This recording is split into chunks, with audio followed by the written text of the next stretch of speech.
Seguramente muchos de ustedes han oído hablar de las leyes de Murphy. Son expresiones que resumen con ironía la realidad de que las cosas casi nunca salen como las planificamos.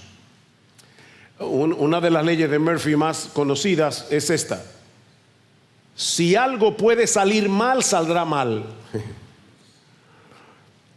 Aunque eso es una exageración, eso refleja la realidad de que no tenemos control. Mi hermano, tú y yo no tenemos el control. Y eso puede llegar a ser muy frustrante. Es como si hubiera una conspiración invisible y misteriosa en contra nuestra. Ahora, si nosotros pudiéramos ver por encima del sol, si nosotros pudiéramos ver las cosas desde la perspectiva de Dios, veríamos que ciertamente hay una mano invisible detrás de todos nuestros contratiempos. Pero esa mano no está conspirando contra nosotros. Esa mano está redireccionando nuestra agenda hacia una agenda mucho mejor. Esa es una de las grandes lecciones que aprendemos del pasaje que vamos a estudiar en la mañana de hoy en nuestra serie expositiva en el libro de los Hechos. La semana pasada vimos el concilio de Jerusalén, Hechos capítulo 15, y vimos que después del concilio las cosas parecían muy bien. El evangelio había sido defendido apropiadamente, la unidad de la iglesia fue preservada. Todo indicaba que la obra del Señor seguiría avanzando sin mayores problemas. Pero cuando llegamos a Hechos capítulo 15, versículo 36, todo cambia repentinamente. Aquí nos encontramos en este pasaje con una separación dolorosa, con puertas que se cierran en el camino, con una violenta oposición que se levanta en contra del evangelio. Y sin embargo, como vamos a ver en esta mañana, Lucas nos muestra que detrás de cada uno de esos obstáculos, Dios estaba reorientando la agenda misionera de Pablo y Bernabé para ajustarla a su propia agenda. Hay básicamente tres escenas aquí que vamos a ver a lo largo de este pasaje. Voy a tratar de sintetizar todo esto en el tiempo que tengo, ¿verdad?, por delante. La primera escena, en los últimos versículos del capítulo 15, vemos que Dios avanza su obra a pesar de las divisiones. Dios avanza su obra a pesar de las divisiones. Vean el versículo 36. Después de algunos días, Pablo dijo a Bernabé: volvamos y visitamos, Hechos 15:36, volvamos y visitemos a los hermanos en todas las ciudades donde hemos proclamado la palabra del Señor, para ver cómo están. O sea, poco tiempo después del concilio, Pablo le comunica a Bernabé este deseo de visitar las iglesias que ellos habían establecido durante el primer viaje misionero. Y uno de los propósitos, lo veremos en el capítulo 16, versículo 4, era comunicarles las conclusiones del concilio. Pero la idea general era fortalecer estas iglesias recién nacidas, ancladas en el evangelio. Pero entonces Bernabé sugiere llevarse de nuevo a Marcos, o a Juan Marcos, el mismo que los había abandonado, recuerdan, en el primer viaje misionero, versículo 37. Bernabé quería llevar también con ellos a Juan, llamado Marcos, pero Pablo consideraba que no debían llevar consigo a quien los había desertado en Panfilia y no los había acompañado en la obra. Se produjo un desacuerdo tan grande que se separaron el uno del otro. Bernabé tomó consigo a Marcos y se embarcó rumbo a Chipre, mas Pablo escogió a Silas y partió, siendo encomendados por los hermanos a la gracia del Señor. Es interesante que Lucas no nos da ninguna pista sobre quién de los dos tenía la razón, y probablemente es porque ambos tenían parte de la razón. Desde el punto de vista de Pablo, Marcos era un joven inmaduro que aún no estaba preparado para las exigencias del campo misionero. Desde el punto de vista de Bernabé, Dios podía restaurarlo a pesar de su fracaso anterior. Ven, los dos tenían algo de razón. Como veremos en un momento, el Señor usó esta separación para extender aún más la obra misionera. Sin embargo, yo no quiero pasar por alto, mis hermanos, esta nota pastoral. El hecho de que nosotros veamos en las Escrituras a hombres como Pablo y Bernabé teniendo un desacuerdo tan grande y no pudiendo seguir operando juntos, no significa que las divisiones entre cristianos sea una bendición o algo deseable. El hecho de que Dios sea capaz de obrar incluso a través de los conflictos no convierte los conflictos en algo bueno. Así que, mi hermano, no uses la providencia de Dios como pretexto para encubrir nuestra obstinación muchas veces en medio de un conflicto, o para justificar divisiones. La división es una maldición en la iglesia del Señor. Y Pablo nos manda en Efesios capítulo 4 que nosotros hagamos todo lo posible por preservar la unidad en el cuerpo de Cristo. Mis hermanos, el Señor nos manda a trabajar con humildad, a trabajar con paciencia, a trabajar con amor para restaurar la unidad entre hermanos. De hecho, es importante señalar que este distanciamiento fue temporal. Más adelante nosotros vemos que Pablo y Bernabé volvieron a trabajar juntos. Eso lo vemos o lo sugiere Hechos, 1 Corintios capítulo 9 versículo 6. Pablo también terminaría reconociendo a Marcos como un compañero útil para el ministerio, e incluso el Señor lo usaría para ser uno de sus biógrafos. No se olviden que el segundo evangelio es el de Marcos. Así que Dios, ciertamente, como pensaba Bernabé, es un Dios de segundas oportunidades. Pero por ahora el equipo misionero se separa, lo que nos recuerda que los mejores hombres siguen siendo hombres. Yo voy a repetir eso otra vez porque hay una tendencia en el corazón a idealizar a ciertos siervos del Señor, sobre todo los que ya están muertos.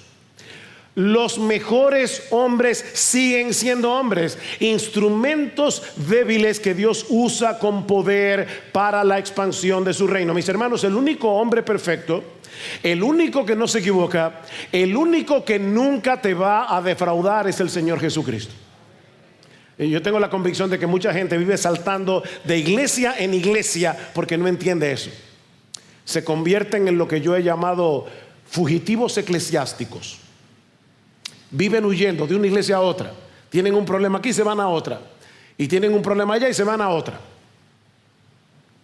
Pero como Dios es Dios, los conflictos humanos jamás van a poder detener su obra. Como decíamos hace un momento, Dios usó este penoso incidente para duplicar el esfuerzo misionero. Ahora, en vez de un equipo tenemos dos: Bernabé y Marcos por un lado, Pablo y Silas por el otro. Vean el versículo 41, hablando ahora de Pablo y Silas, que fueron encomendados por los hermanos a la gracia del Señor. Dice: y viajaba por Siria y Cilicia confirmando las iglesias. Llegó también a Derbe y a Listra, el mismo lugar donde Pablo había sido antes apedreado.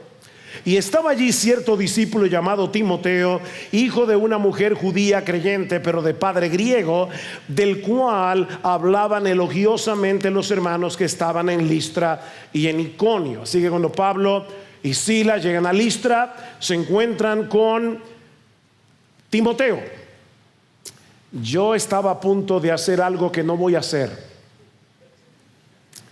Estando sentado ahí pensaba: cualquiera le pide a todos los jóvenes entre 18 y 20 años que se pongan de pie. No lo hagan. Pero esa era la edad que Timoteo tenía cuando se fue con Pablo a la obra misionera.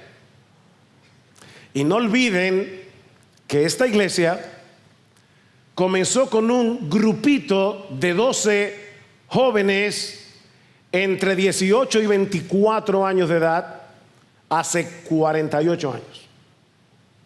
No olviden eso. A veces nosotros subestimamos a los jóvenes Y lamentablemente a veces los jóvenes se subestiman ellos mismos. Piensan que la adolescencia es un tiempo de diversión, ya luego llegará la madurez y la adultez. No, amado joven, la obra misionera es para ti también, porque lo fue para Timoteo. Versículo 3. Vamos a ver el costo que eso supuso a Timoteo.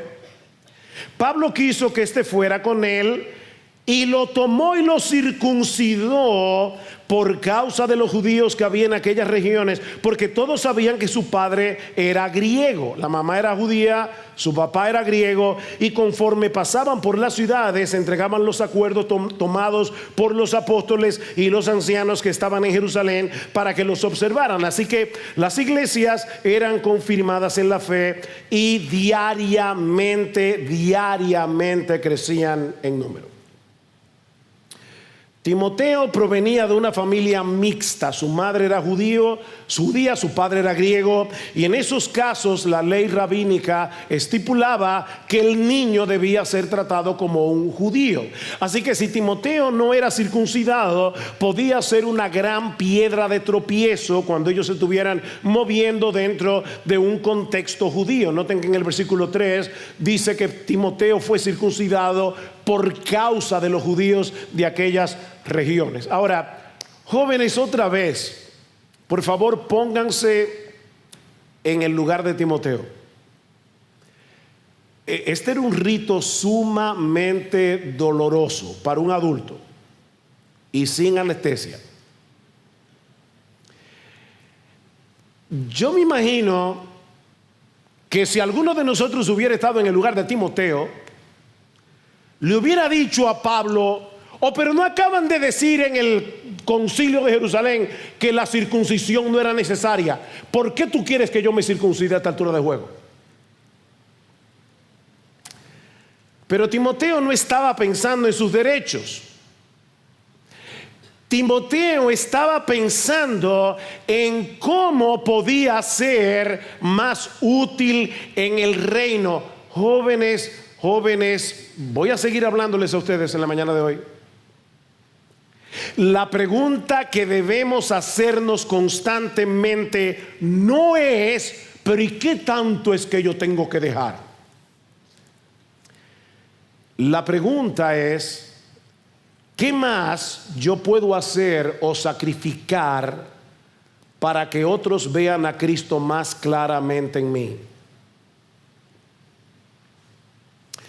Piénsalo.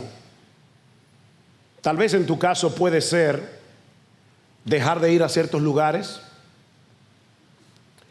dejar de estar tanto tiempo en las redes.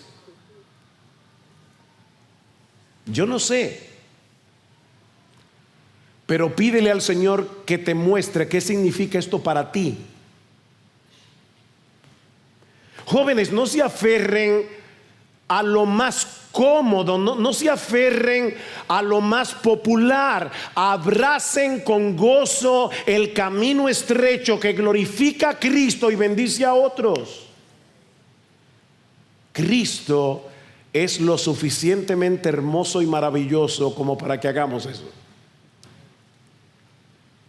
Estén dispuestos a salir de su zona de comodidad si con eso están construyendo puentes para el evangelio. Timoteo se entregó a la obra misionera siendo muy joven y su nombre quedó unido al nombre de Pablo para siempre, porque estuvo dispuesto a seguir a Jesucristo con todo lo que eso implica. La pregunta es: joven, ¿estás tú dispuesto?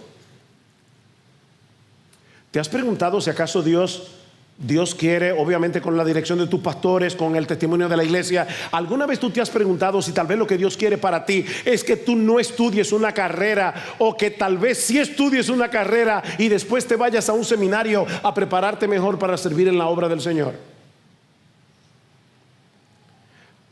Yo no estoy diciendo que todo joven piadoso debe hacer eso. La pregunta es si tú te lo has preguntado.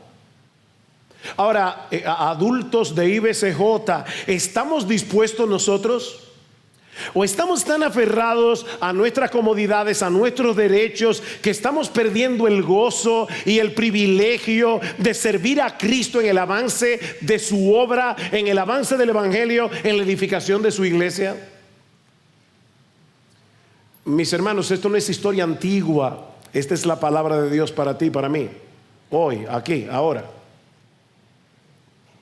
Pero también vemos en este pasaje que Dios dirige el avance de su obra conforme a sus propósitos soberanos. Dios dirige el avance de su obra conforme a sus propósitos soberanos. Después de añadir a Timoteo al equipo, uno pudiera, ¿verdad?, esperar que ahora sí que es verdad que la obra va a comenzar a avanzar viento en popa.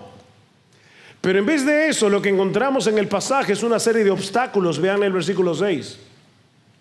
Pasaron por la región de Frigia y Galacia, y habiendo sido impedidos por el Espíritu Santo de hablar la palabra, habiendo sido impedidos, por el Espíritu Santo para hablar la palabra en Asia.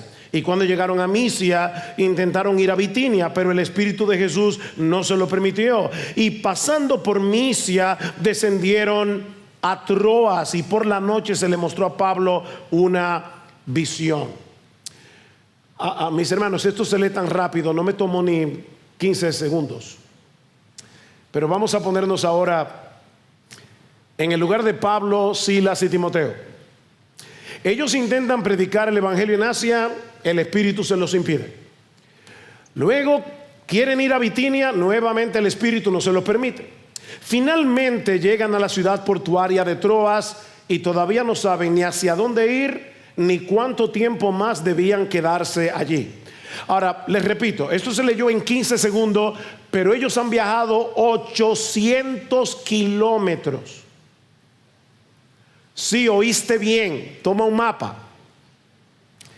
Ellos han viajado 800 kilómetros en el que no se narra ningún fruto visible del Evangelio, ningún convertido, ninguna iglesia que fue fundada, y sin tener la menor idea de hacia dónde debían ir ni por cuánto tiempo permanecerían allí. Mis hermanos, por favor, piensen en esto.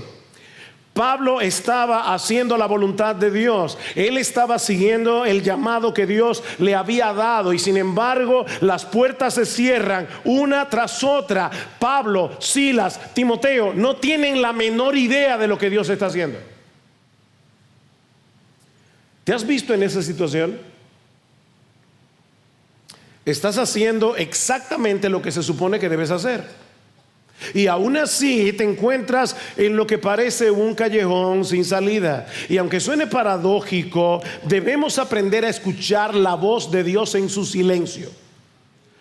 Debemos aprender a escuchar la voz de Dios en sus silencios y en sus obstáculos, porque forman parte de su plan.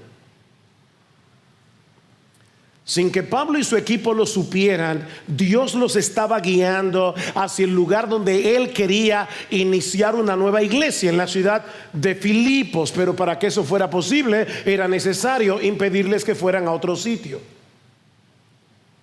Lo que nos recuerda, mis hermanos, lo que acabamos de cantar: es por fe que andamos, no es por vista. Y el llamado primordial de Dios, el llamado primordial, no es, mi hermano, por favor escucha esto, el llamado primordial de Dios no es que nosotros llevemos a cabo un plan específico, sino que sigamos a Jesús a donde Él nos lleve. Greg Harris, en un libro que yo recomiendo muchísimo, se llama La Copa y la Gloria, él dice acerca de este pasaje: nuestra meta en la vida no debe ser simplemente casarnos, sino seguir a Jesús. No debe ser mudarnos a cierta ciudad, sino seguir a Jesús. No debe ser hacer una actividad o ministerio deseado, sino seguir a Jesús. no debe ser tener éxito en lo que hagamos, sino seguir a Jesús. No debe ser recibir solo cosas buenas en la vida, sino seguir a Jesús. Ese es el llamado. Sigue a Jesús, aunque sea con una pared delante de ti. Sigue a Jesús. Es legítimo desear cualquiera de las cosas que yo he mencionado, que Greg Harris ha mencionado. Es legítimo orar por cualquiera de esas cosas. Pero mi hermano, recuerda que el cristiano solo tiene una última meta por la cual vivir: glorificar a Dios en medio de cualquier circunstancia. Todo lo demás son aditivos, buenos, pero aditivos al fin. Buscad primeramente el reino de Dios y su justicia, todo lo demás se te dará por añadidura. Dios no le dio a Pablo un mapa. Nosotros, ¿verdad?, quisiéramos tener un mapa. No, Dios no le dio a Pablo un mapa con todas las instrucciones por adelantado, ni a nosotros tampoco nos lo va a dar. No fue sino hasta que llegaron a Troas que Pablo recibió una clara indicación del plan de Dios. Versículo 9: por la noche se le mostró a Pablo una visión. Un hombre de Macedonia estaba de pie suplicándole y diciéndole: pasa a Macedonia y ayúdanos. Cuando tuvo la visión, enseguida procuramos ir a Macedonia, persuadidos de que Dios nos había llamado para anunciarles el evangelio. Dos cosas quiero señalar aquí. En primer lugar, el papel de la Santa Trinidad. ¿Se dieron cuenta? En el versículo 5, 6 dice que el Espíritu Santo les impidió hablar la palabra en Asia. En el versículo 7 dice que el Espíritu de Jesús no se lo permitió. Y en el versículo 10 dice que Dios los había llamado. Las tres personas de la Trinidad guiando la obra misionera. Pero lo segundo que quiero que noten, mis hermanos, es la inclusión de Lucas. ¿Se dieron cuenta cómo Lucas, el autor del evangelio, dice: tuvimos una visión, tuvo una visión, enseguida procuramos ir a Macedonia, persuadido de que Dios nos había llamado? Otra vez, mis hermanos, Dios no llega tarde. Dios no se equivoca de dirección. Él sabe exactamente a dónde quiere llevarnos, aunque ahora, mi amado hermano, mi amada hermana, tú no tengas la menor idea de lo que Él está haciendo o estés luchando con la frustración. Así que si te sientes atrapado en Troas, no te desesperes. Solo sigue caminando por fe, haciendo la voluntad de Dios que tú sí conoces, confiando en que Él sabe lo que está haciendo. Repito, haciendo la voluntad de Dios que tú sí conoces y confiando en que Él sabe lo que Él está haciendo. Cuando Pablo y el equipo llegaron a Filipos, ellos no sabían que estaban pisando lo que más tarde llamaríamos Europa. Sería anacrónico decir que Pablo llegó a Europa porque Europa no existía en ese momento como continente. En ese momento esa noción geográfica no existía. Para ellos era simplemente otra provincia dentro del vasto imperio romano, pero el Espíritu Santo sí sabía lo que estaba haciendo. Piensen en esto, mis hermanos. En ese lugar se plantó la primera iglesia de lo que luego vendría a ser el continente europeo, y siglos más tarde sería desde ese continente que el evangelio llegaría a África, a América del Norte, América del Sur, toda América Latina, Oceanía y hasta lo último de la tierra. El movimiento misionero iba a salir de Europa. Mis hermanos, si Dios no hubiera cerrado todas esas puertas en 800 kilómetros, no tendríamos la carta a los filipenses. Piénsalo. Así que cada vez que tú leas la carta a los filipenses y te sea de bendición, dile: Señor, gracias por haberle impedido a Pablo predicar la palabra en Asia. Y la historia de Occidente habría sido muy distinta. porque fue en Europa donde más adelante surgiría una civilización profundamente marcada por la cosmovisión cristiana. Ustedes se están dando cuenta del paso tan monumental que Lucas está narrando aquí en pocos versículos. Nosotros podemos ver hoy la historia hacia atrás y decir: wow, pero qué sabio es Dios cuando nos dice que sí y cuando nos dice que no. No te frustres, mi amado hermano. Deja que Dios sea Dios y que siga haciendo su obra en su tiempo. O tú quisieras hacerle enmiendas al guión de Dios. Mira, si tú pudieras tomar los decretos divinos y decir: voy a tachar esto aquí. ¿Ustedes se acuerdan de la serie Back to the Future? Volver al futuro. Cada vez que ellos cambiaban una cosa del pasado, lo cambiaban todo en el futuro. No es que no se puede cambiar absolutamente nada de los decretos de Dios sin dañar todo el plan de Dios, incluyendo aquellas cosas que nos duelen, incluyendo aquellas cosas que nos hieren, incluyendo aquellas cosas que nos hacen sufrir. El plan de Dios es perfecto, mis hermanos, porque Dios es perfecto. Y es precisamente en Filipos donde encontramos la siguiente escena de nuestro relato. Y aquí vemos en tercer lugar que Dios extiende su gracia en medio de un grupo muy diverso. Dios extiende su gracia en medio de un grupo muy diverso. En el resto del capítulo 16, que lamentablemente vamos a ver más brevemente de lo que hemos visto hasta aquí, encontramos el nacimiento de la iglesia en Filipos con un grupo, una membresía muy variada. Una rica empresaria, una esclava endemoniada y un carcelero romano.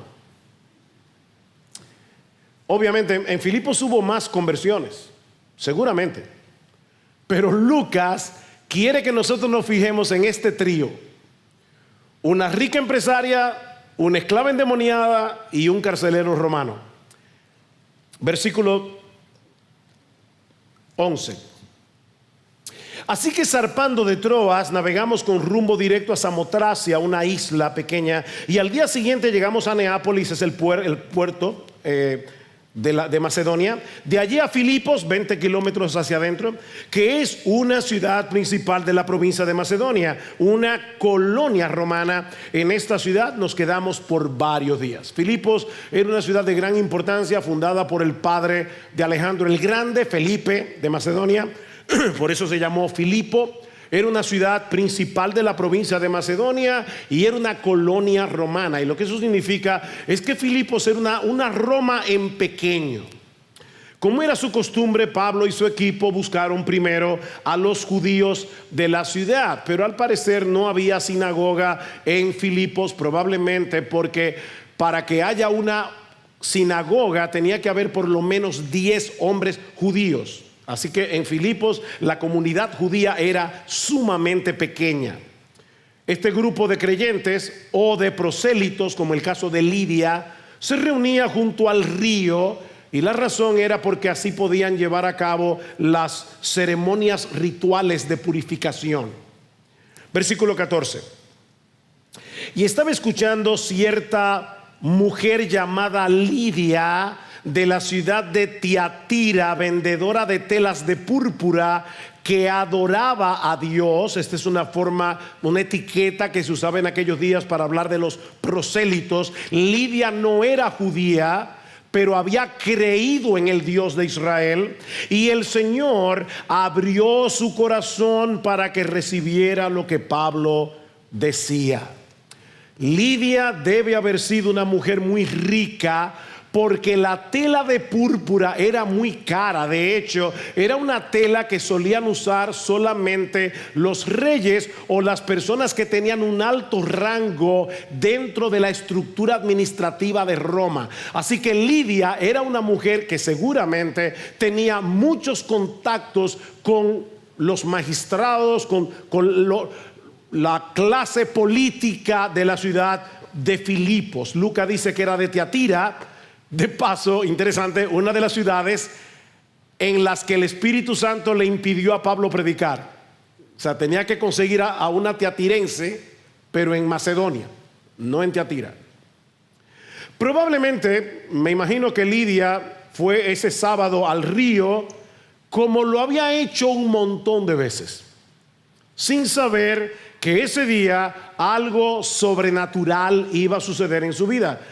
Dice Lucas que Pablo comenzó a predicar el evangelio y Cristo mismo le abrió su corazón para que ella aceptara el mensaje y fuera salva. Mis hermanos, la salvación es del Señor, solo del Señor. Por eso es que solo Él merece la gloria por cada pecador que se convierte. Fíjense, fue Lidia la que recibió el evangelio, pero recibió el evangelio porque Cristo previamente había abierto su corazón.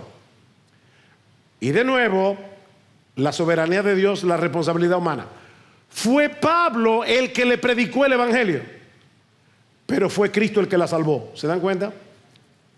Es ella la que recibe el evangelio, pero porque ya Cristo había abierto previamente su corazón. Es Pablo el que le predica, pero es Cristo el que cambia su corazón de piedra en un corazón de carne. Mi amado hermano, si tú estás sentado hoy aquí en esta mañana adorando a Jesucristo, es por la única razón, no de que tú eras más inteligente que otros pecadores que escucharon el mismo evangelio y no se convirtieron, es porque Cristo mismo vino y te hizo una cirugía de corazón abierto. Mientras tú escuchabas el evangelio, Él tomó tu corazón de piedra y lo cambió por un corazón de carne. La salvación es del Señor. El texto de 2 Corintios capítulo 4 versículo 6, Pablo dice que entre los que se pierden el evangelio está encubierto porque el diablo les ciega los ojos para que no vean la gloria del Señor en el evangelio. Pero Dios, que mandó que de las tinieblas resplandeciese la luz, es el que resplandeció en nuestros corazones para conocimiento de la gloria de Dios en la faz de Jesucristo. ¿Tú entiendes eso, mi hermano? Cuando tú estabas escuchando la palabra de Dios, Cristo mismo vino y te abrió el entendimiento para que vieras tu pecado y vieras su hermosura. Ya convertida al Señor, ¿qué hace Lidia? Invitar a los misioneros a su casa, muy probablemente para que le predicara el evangelio a su familia. Versículo 15. Y cuando ella y su familia se bautizaron, nos rogó diciendo: si juzgáis que soy fiel al Señor, venid a mi casa y quedaos en ella. Y nos persuadió a ir. Mis hermanos, a veces nosotros enfatizamos demasiado la parte individual de la salvación. A Dios le interesan las familias y le agrada ver familias convertidas a Él y adorando juntos al Señor. Dice que todos se bautizaron y debemos suponer que todos eran personas capaces de entender el evangelio y creer. Mientras tanto, Pablo y Silas y Timoteo y Lucas continuaron asistiendo al grupo que se reunía en el río para orar, cuando de repente se topan con una joven endemoniada. Versículo 16.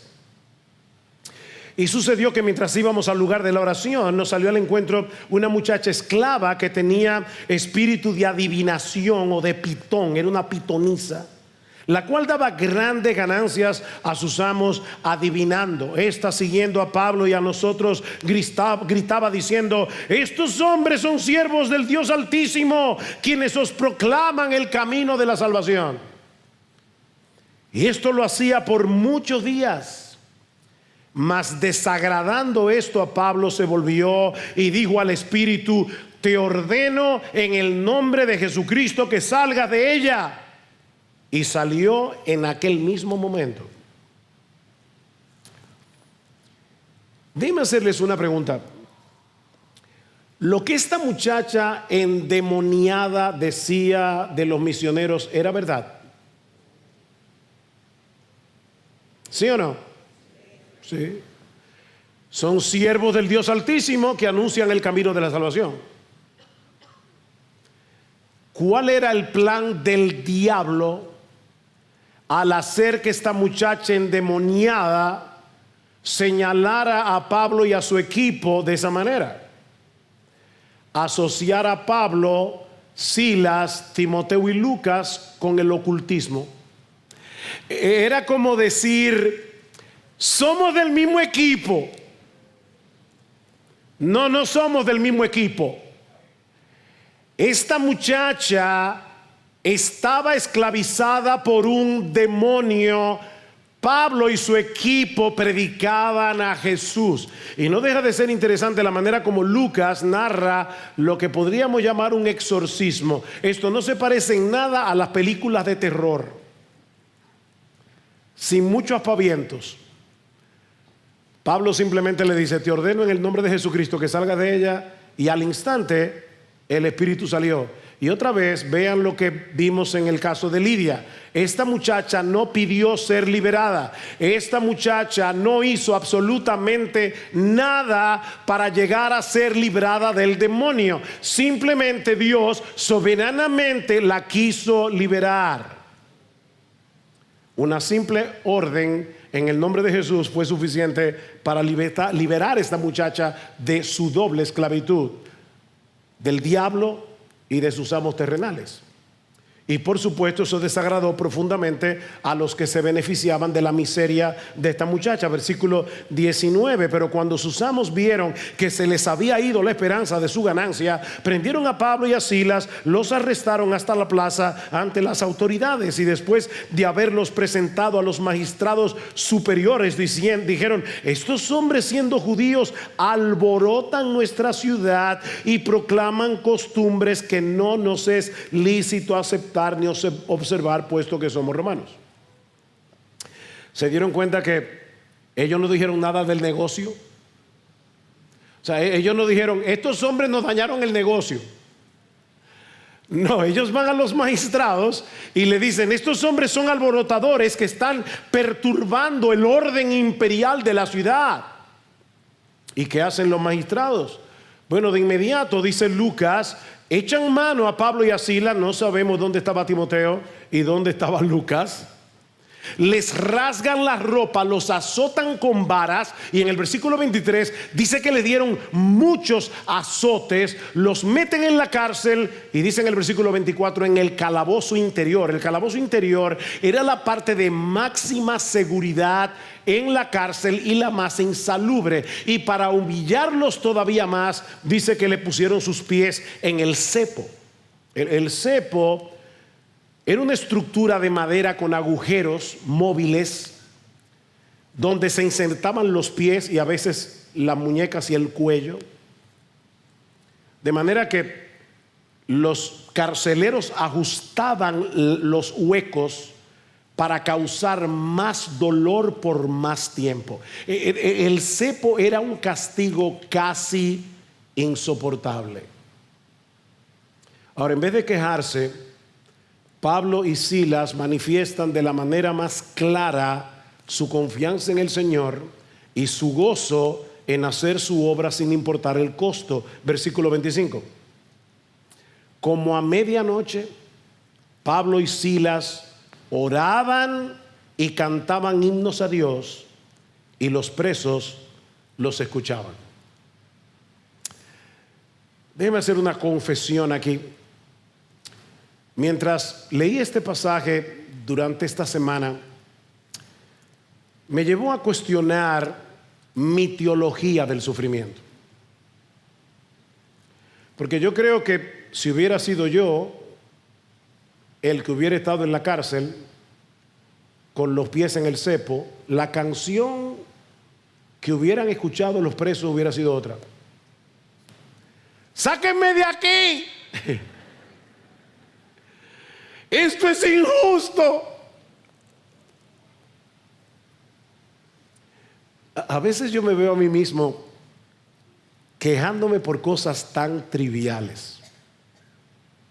No, yo sé que a ti no te pasa. Mis hermanos, este relato debe llevarnos a preguntarnos qué clase de visión de Dios es la que hace que hombres como Pablo y Silas, hombres como tú y como yo, sufran con gozo. ¿Qué visión tenían ellos de Dios? Miren, ellos no cantaban porque no les doliera el dolor. Ellos cantaban porque Cristo les era inmensamente precioso. Más precioso y más valioso que la libertad, que la salud, que la comodidad. Leí recientemente que la verdadera teología del sufrimiento no solo explica el dolor, lo convierte en adoración. Mis hermanos, tú y yo necesitamos tener una clara teología del sufrimiento. Dios está en control aún del dolor. Alguien me mandó esta semana una nota de Jason Kovacs, es un consejero bíblico, que decía que muchos cristianos de nuestra generación han abrazado una teología de la prosperidad emocional.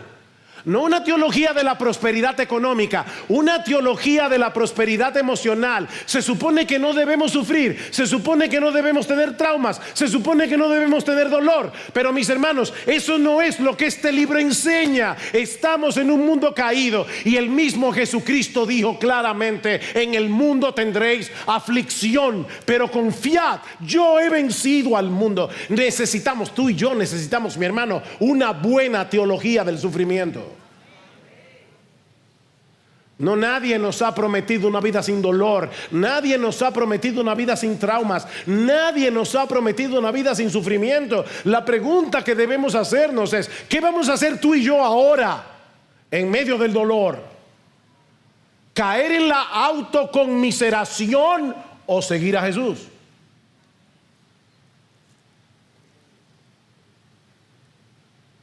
Mientras Pablo y Silas cantaban, los presos los escuchaban.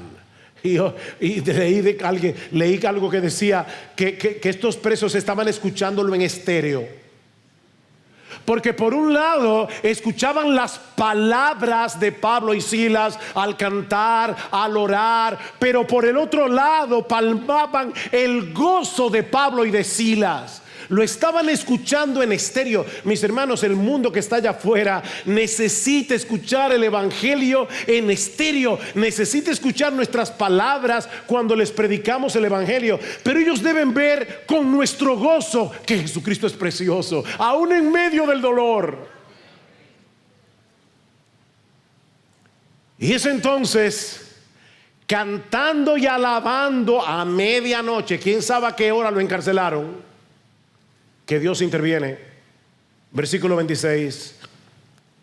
De repente se produjo un gran terremoto, de tal manera que los cimientos de la cárcel fueron sacudidos. Al instante se abrieron todas las puertas, las cadenas de todos se soltaron. Y es evidente que no fue por el terremoto. Dios las soltó.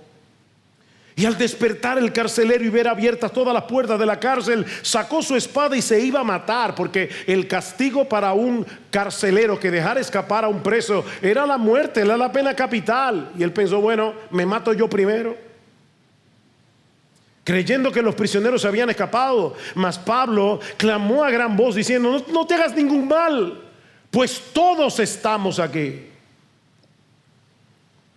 Versículo 29. Entonces él pidió luz y se precipitó adentro, temblando se postró ante Pablo y Silas, y después de sacarlo dijo: señores, ¿qué debo hacer para ser salvo? Es interesante que en vez de aprovechar el terremoto para escapar, Pablo y Silas, sabiendo lo que le iban a hacer ese carcelero, decidieron quedarse ahí. Otra vez, ¿qué hubieras hecho tú? Oh, pero Dios hizo un milagro, déjame salir huyendo. No, ellos pensaron: tenemos que proteger a este hombre. Y de alguna forma convencieron a todos los presos que no huyeran. No sabemos qué tanto conocía el carcelero del mensaje que los misioneros predicaban, pero seguramente sabía lo que había pasado con la joven endemoniada. Así que en ese momento este hombre se da cuenta que hay una sola cuestión que él necesitaba saber. ¿Qué debo hacer para ser salvo? Respuesta, versículo 31.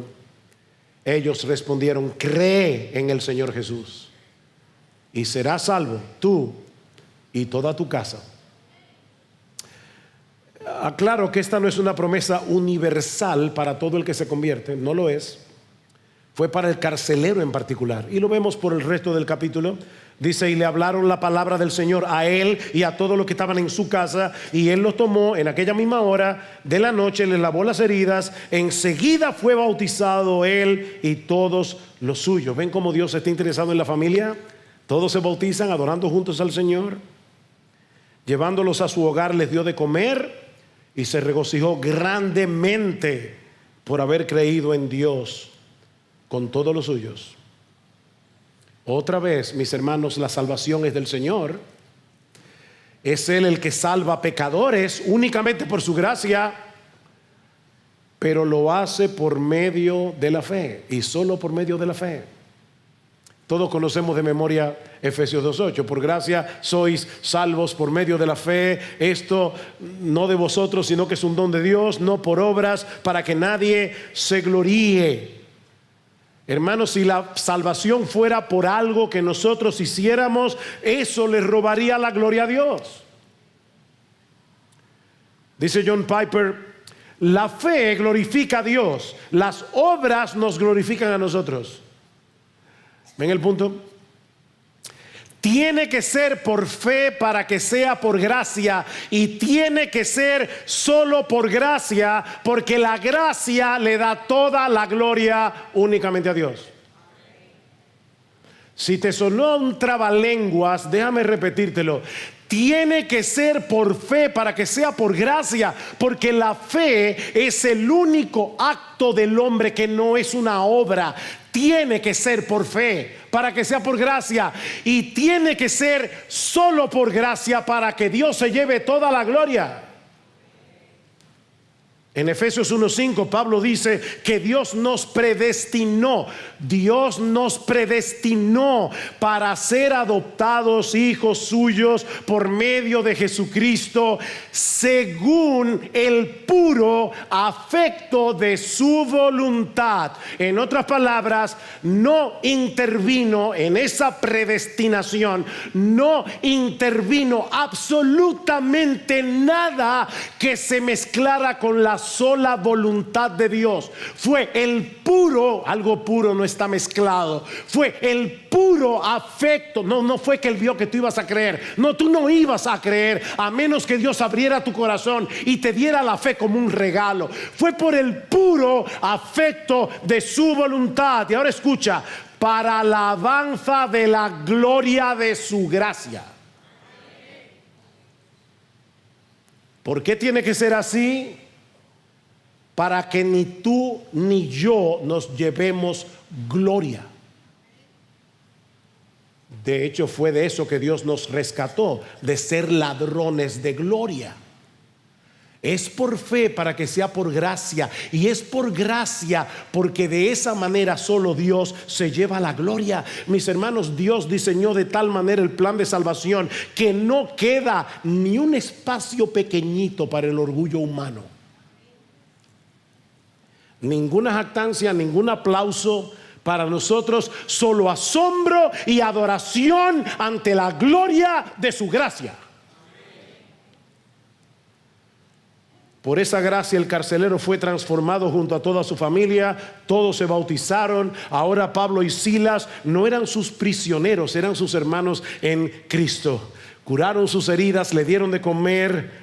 Esa familia se unió al gozo que Pablo y Silas manifestaron en prisión en medio de su dolor. Lo vieron en el versículo 34, dice que se regocijó grandemente por haber creído. Y es entonces cuando Pablo, en el momento en que los magistrados quieren liberarlos sin juicio, que Pablo saca a colación su ciudadanía romana.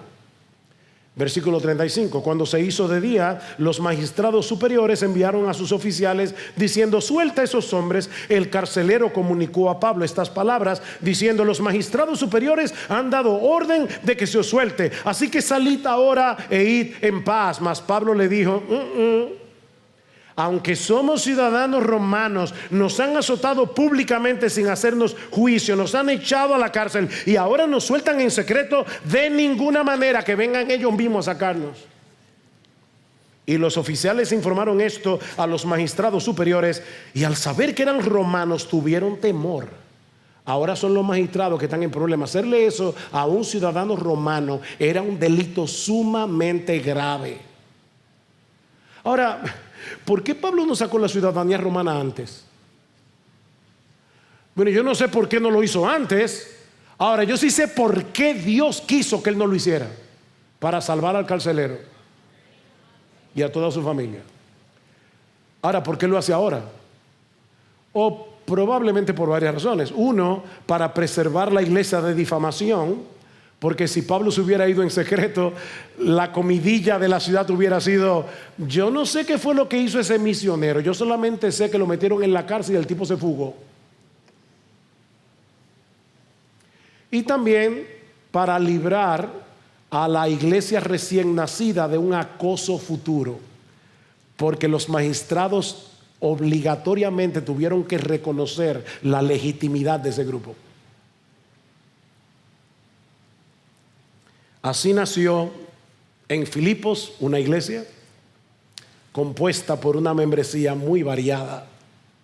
Versículo 40, cuando salieron de la cárcel, fueron a casa de Lidia, y al ver a los hermanos los consolaron y partieron. Probablemente la iglesia nació en casa de Lidia. Si se dan cuenta, ahora Lucas ya no habla en plural, incluyéndose.